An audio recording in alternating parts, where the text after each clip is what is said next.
लवणांकुश की उत्पत्ति 100वां पर्व कथा। अथानंतर श्री गौतम स्वामी कहते हैं कि हे नरेश्वर, इस प्रकार यह वृत्तांत तो रहा, अब दूसरा लवणांकुश से संबंध रखने वाला वृत्तांत कहता हूँ, सो सुन। तदनंतर जनक नंदिनी के कृश शरीर ने धवलता धारण की, सो ऐसा जान पड़ता था मानो समस्त प्रजाजनों के निर्मल पुण्य ने उसे ग्रहण किया था, इसलिए उसकी धवलता से ही उसने धवलता धारण की हो। स्तनों के सुंदर चूचुक संबंधी अग्रभाग श्यामवर्ण से युक्त हो गए, सो ऐसे जान पड़ते थे मानो पुत्र के पीने के लिए स्तनरूपी घट मुहर बंद करके ही रख दिए हों। उसकी स्नेहपूर्ण धवल दृष्टि उस प्रकार परम माधुर्य को धारण कर रही थी मानो दूध के लिए उसके मुख पर लंबी चौड़ी दूध की नदी ही लाकर रख दी हो। उसकी शरीरयष्टि सब प्रकार के मंगलों के समूह से युक्त थी, इसलिए ऐसी जान पड़ती थी मानो अपरिमित एवं विशाल कल्याणों का गौरव प्रकट करने के लिए ही युक्त थी। जब सीता मणिमय निर्मल फर्श पर धीरे धीरे पैर रखती थी तब उनका प्रतिबिंब नीचे पड़ता था। उससे ऐसा जान पड़ता था मानो पृथ्वी प्रतिरूपी कमल के द्वारा उसकी पहले से ही सेवा कर रही हो। प्रसूति काल में जिसकी आकांक्षा की जाती है, ऐसी जो पुत्तलिका सीता की शया के समीप रखी गई थी, उसका प्रतिबिंब सीता के कपोल में पड़ता था। उससे वह पुत्तलिका लक्ष्मी के समान दिखाई देती थी। रात्रि के समय सीता महल की छत पर चली जाती थी।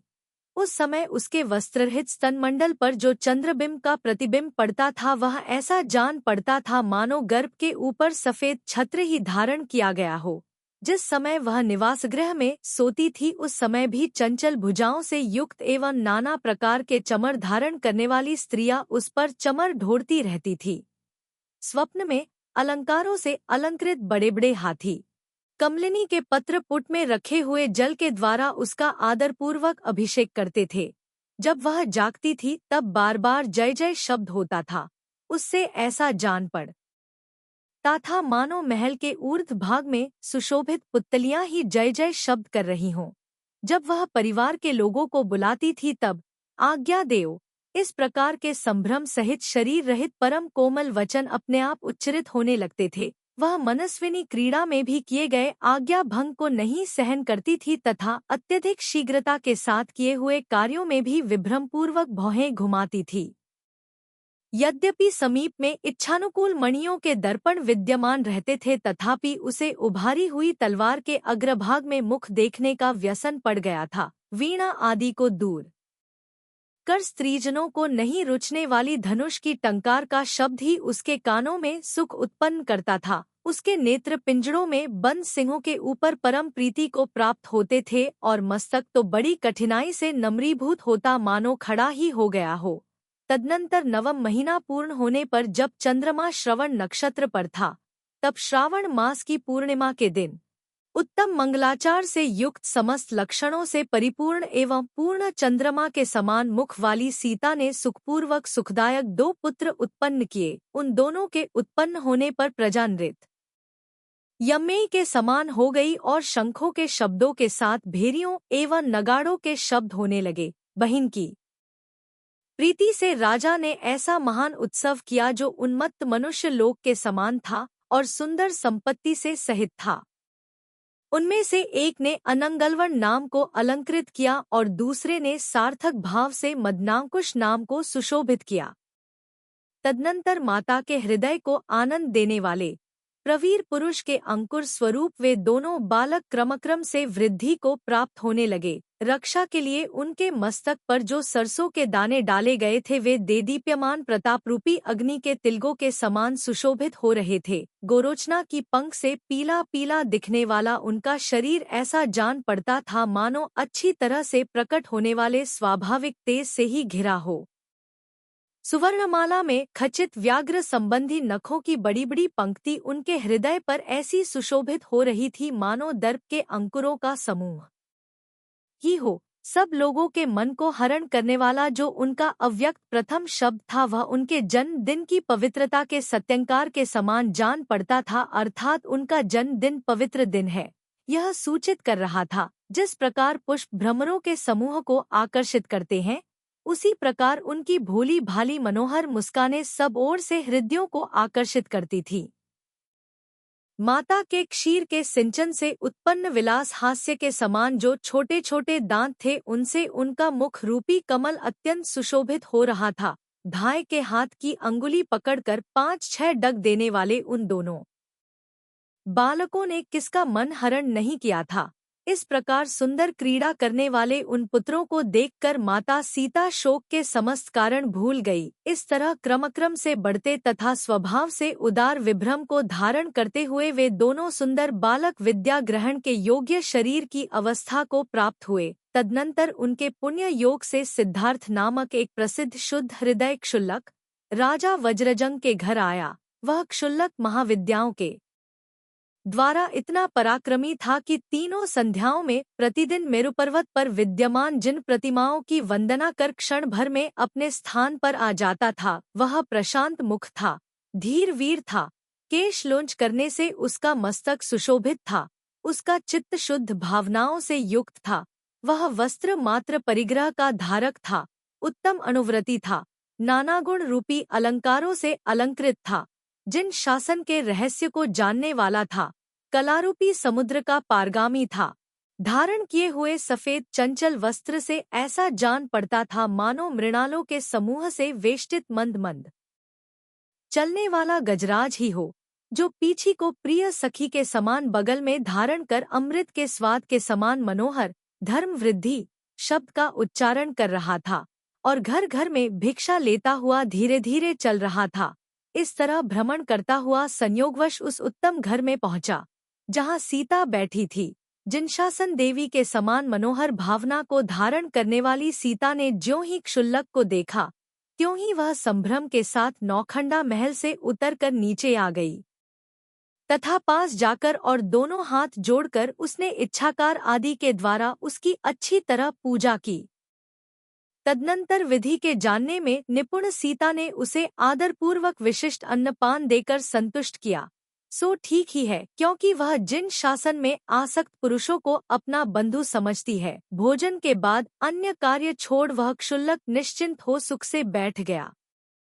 तदनंतर पूछने पर उसने सीता के लिए अपने भ्रमण आदि की वार्ता सुनाई। अत्यधिक उपचार और विनय के प्रयोग से जिसका मन हरा गया था, ऐसे क्षुल्लक ने अत्यंत संतुष्ट होकर लवणांकुश को देखा। अष्टांग महानिमित्त के ज्ञाता उस क्षुल्लक ने वार्तालाप बढ़ाने के लिए श्राविका के व्रत धारण करने वाली सीता से उसके पुत्रों से संबंध रखने वाली वार्ता पूछी।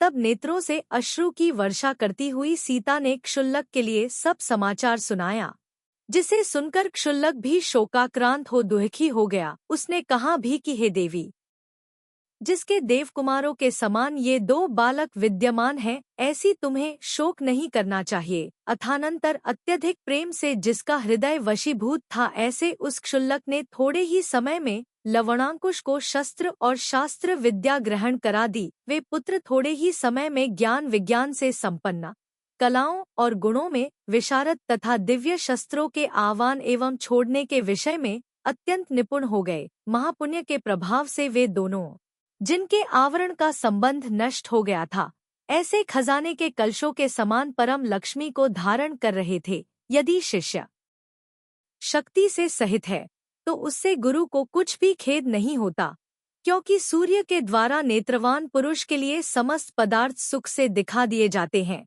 पूर्व परिचय को धारण करने वाले मनुष्यों को गुणों की प्राप्ति सुख से हो जाती है। सो ठीक ही है, क्योंकि मानस सरोवर में उतरने वाले हंसों को क्या खेद होता है, अर्थात कुछ भी नहीं। पात्र के लिए उपदेश देने वाला गुरु कृतकृत्यता को प्राप्त होता है, क्योंकि जिस प्रकार उल्लू के लिए किया हुआ सूर्य का प्रकाश व्यर्थ होता है, उसी प्रकार अपात्र के लिए दिया हुआ गुरु का उपदेश व्यर्थ होता है। अथानंतर बढ़ते हुए यश और प्रताप से जिन्होंने लोक को व्याप्त कर रखा था, ऐसे वे दोनों पुत्र चंद्र और सूर्य के समान सुंदर तथा दुरालोक हो गए। अर्थात वे चंद्रमा के समान सुंदर थे और सूर्य के समान उनकी ओर देखना भी कठिन था।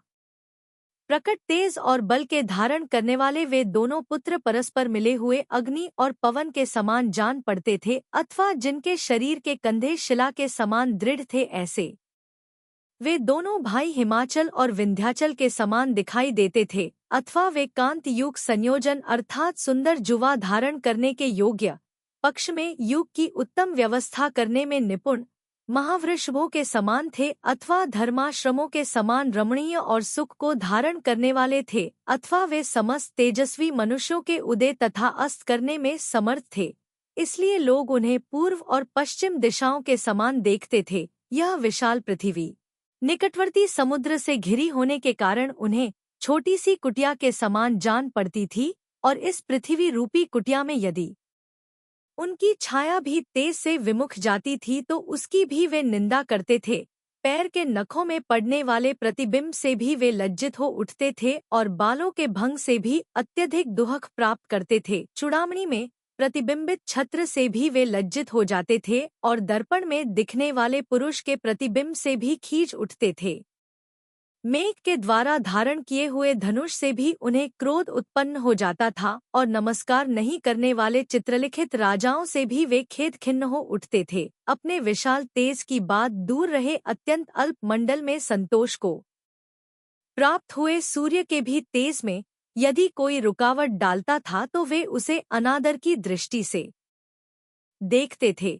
जिसका शरीर दिखाई नहीं देता था ऐसी बलिष्ठ वायु को भी वे खंडित कर देते थे तथा चमड़ी गाय के बालों से विजित हिमालय के ऊपर भी उनका क्रोध भड़क उठता था। समुद्रों में भी जो शंख पड़ रहे थे उन्हीं से उनके चित्त खिन्न हो जाते थे तथा समुद्रों के अधिपति वरुण को भी वे सहन नहीं करते थे। छत्रों से सहित राजाओं को भी वे निश्छाय अर्थात छाया से रहित पक्ष में कांति से रहित कर देते थे और सत्पुरुषों के द्वारा सेवित होने पर प्रसन्न हो मुख से मधु छोड़ते थे अर्थात उनसे मधुर वचन बोलते थे। वे साथ साथ उत्पन्न हुए प्रताप से दूरवर्ती दुष्ट राजाओं के वंश को भी ग्लानि उत्पन्न कर रहे थे अर्थात दूरवर्ती दुष्ट राजाओं को भी अपने प्रताप से हानि पहुंचाते थे। फिर निकटवर्ती दुष्ट राजाओं का तो कहना ही क्या है। निरंतर शस्त्र धारण करने से उनके हस्ततल काले पड़ गए थे जिससे ऐसा जान पड़ता था मानो शेष अन्य राजाओं के प्रताप रूप अग्नि को बुझाने से ही काले पड़ गए थे। अभ्यास के समय उत्पन्न धनुष के गंभीर शब्दों से ऐसा जान पड़ता था मानो निकटवर्ती समस्त दिशारूपी स्त्रियों से वार्तालाप ही कर रहे हों। जैसा लवण है वैसा ही अंकुश है। इस प्रकार उन दोनों के विषय में लोगों के मुख से शब्द प्रकट होते थे तथा दोनों ही शुभ अभ्युदय से सहित थे जो नव यौवन से संपन्न थे और महासुंदर चेष्टाओं के धारक थे। ऐसे लवण और अंकुश पृथ्वी में प्रसिद्धि को प्राप्त हुए। वे दोनों समस्त लोगों के द्वारा अभिनंदन करने के योग्य थे और सभी लोगों की उत्सुकता को बढ़ाने वाले थे।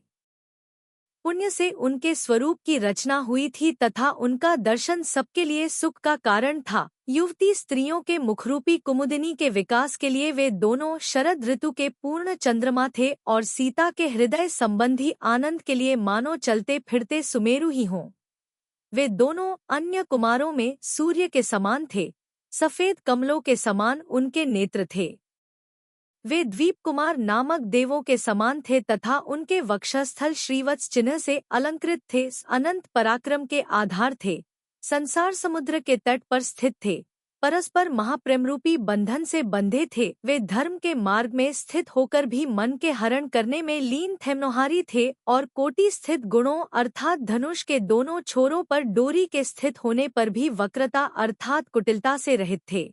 परिहार पक्ष में उनके गुण करोड़ों की संख्या में स्थित थे तथा वे मायाचार रूपी कुटिलता से रहित थे। वे तेज से सूर्य को, कांति से चंद्रमा को, ओज से इंद्र को, गांभीर्य से समुद्र को, स्थिरता के योग से सुमेरु को, क्षमा धर्म से पृथ्वी को, शूरवीरता से जयकुमार को और गति से हनुमान को जीतकर स्थित थे। वे छोड़े हुए बाण को भी अपने वेग से पास ही में पकड़ सकते थे तथा विशाल जल में मगरमच्छ तथा नाके आदि जल जंतुओं के साथ क्रीड़ा करते थे। मदमाते महागजों के साथ युद्ध कर भी वे श्रम संबंधी सुख को प्राप्त नहीं होते थे तथा उनके शरीर की प्रभा से भयभीत होकर ही मानो सूर्य की किरणों का समूह स्खलित हो गया था। वे धर्म की अपेक्षा साधु के समान, सत्व अर्थात धैर्य की अपेक्षा अर्क कीर्ति के समान, सम्यक दर्शन की अपेक्षा पर्वत के समान और दान की अपेक्षा श्री विजय बलभद्र के समान थे। अभिमान से अयोध्य थे अर्थात उनके साथ कोई युद्ध नहीं कर सकता था। साहस से मधुकैटभ थे और महायुद्ध संबंधी उद्योग से इंद्रजित तथा मेघवाहन थे। वे गुरुओं की सेवा करने में तत्पर रहते थे। जिनेंद्रदेव की कथा अर्थात गुणगान करने में लीन रहते थे तथा नाम के सुनने मात्र से शत्रुओं को भय उत्पन्न करने वाले थे। इस प्रकार वे दोनों भाई लवण और अंकुश गुणरूपी रत्नों के उत्तम पर्वत थे, विज्ञान के सागर थे, लक्ष्मी श्री द्युति कीर्ति और कांति के घर थे, मनरूपी गजराज के लिए अंकुश थे, सौराज्य रूपी घर का भार धारण करने के लिए मजबूत खंभे थे, पृथ्वी के सूर्य थे, मनुष्यों में श्रेष्ठ थे, आश्चर्यपूर्ण कार्यों की खान थे। गौतम स्वामी कहते हैं कि इस तरह मनुष्यों में श्रेष्ठ तथा सूर्य के तेज को लज्जित करने वाले वे दोनों कुमार प्रपौंड नगर में बलभद्र और नारायण के समान इच्छानुसार क्रीड़ा करते थे। इस प्रकार आर्ष नाम से प्रसिद्ध तथा रविशेणाचार्य द्वारा कथित पद्मपुराण में लवणांकुश की उत्पत्ति का वर्णन करने वाला 100वां पर्व पूर्ण हुआ।